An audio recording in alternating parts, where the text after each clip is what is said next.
На Белсаті новини. Коротко про головне розповіду я, Юлія Лобанова. Вітаю і починаємо.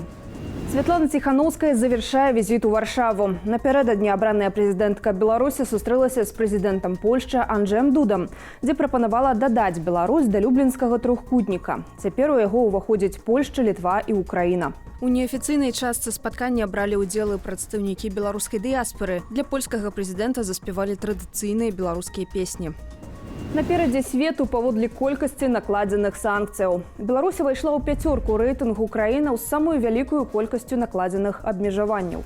Паводле звестак statista.com. Ніжэй за нас Мьянма і Венесуэла. На радок вышэй Паўночная Карэя.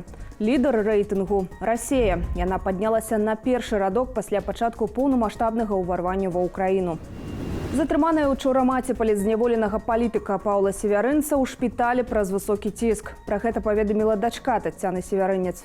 Як стала вядома, прычынаю затрымання Таццяны Севярынец сталіся падпіскі ў Фейсбуку. Калі адбудзецца суд, пакуль невядома. Раней маці Паўла Севярынца затрымлівалі за ўдзел у маршы пенсіянераў. Палітзняволены палітык Мікалай Статкевіч, пра лёс якога доўгі час нічога не было чуваць, застаецца ў памяшканні камернага тыпу глыбоцкай калоніі.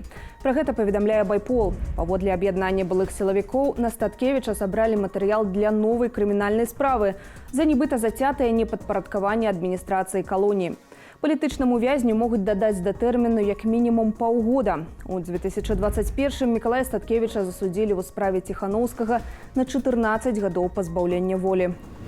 Не вытрымаў маразоў. Праз прарыў водаправоду прыблізна 60 прыватных дамоў у Беразіне на Меншчыне засталіся без вады. Жыхары Беразіна пакутаюць другі дзень. Аднавіць ваду абяцаюць сёння ў дзень. Папярэдняя прычына прарыву – натуральны знос водаправоду. А вось у Менску камунальнікі планава адключылі ад цеплавых сетак шэраг дамоў у мікрараёне Малінаўка. Там выявілі выцек цепланосьбіту. Нязручнасці зазналі больш за сотню шматпавярховікаў, з дзясятак дзіцячых садкоў, 5 школаў, а таксама крамы ды аздараўленчы комплекс.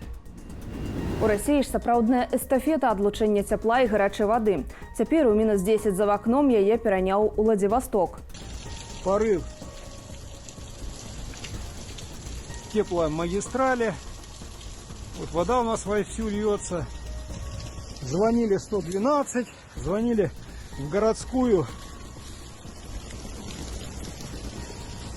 аварийную службу. Уже прошло 7 часов, никто так и не приехал.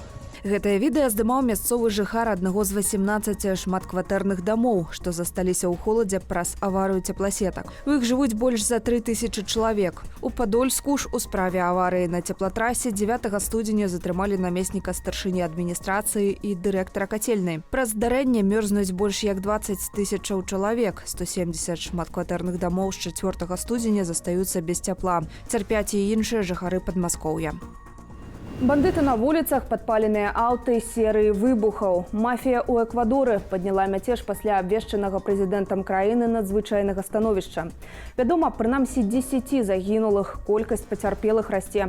Напярэдадні ўвечары ў партовым горадзе Гуаякіль узброеныя асобы ўварваліся ў студыю мясцовага тэлеканалу ў жывым эфіры і ўзялі ў закладнікі журналістаў.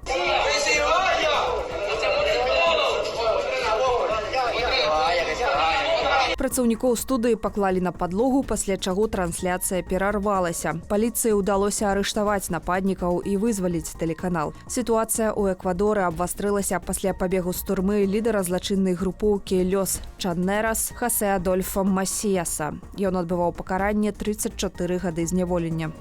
Польская паліцыя, выконваючы пастанову суда пра арышт, затрымала былога каардынатара спецслужбаў і экс-кіраўніка МУС Польшчы Мар'юша Камінскага, а таксама ягонага былога намесніка Мація Вонсіка. Гэта адбылося ўчора ўвечары ў прэзідэнцкім палацы, де выклікала пратэст прыхільнікаў чыноўнікаў папярэдняга ўраду, які рэпрэзентаваў партыю «Закон і справядлівасць». Летась у снежні Мар'юшу Камінскаму і Мацію Вонсіку прысудзілі 2 гады пазбаўлення волі ў гэтак званай зямельнай справе. Яна датычыць перыяду, калі Камінскі ўзначальваў Цэнтральнае антыкарупцыйнае бюро, а Вонсік быў ягоным намеснікам. Іх прызналі вінаватымі ў перавышэнні паўнамоцтваў, аднак да ўступлення прысуду ў моц Камінскага і Вонсіка памілаваў прэзідэнт Анджэй Анджэй Дуда. У 2023 годзе Верховны суд адмяніў вырак і адправіў справу на новы разгляд. Пасля перагляду суд ізноў прыгаварыў палітыкаў да 2 гадоў пазбаўлення волі і пастанавіў даставіць асуджаных на месца адбывання тэрміну.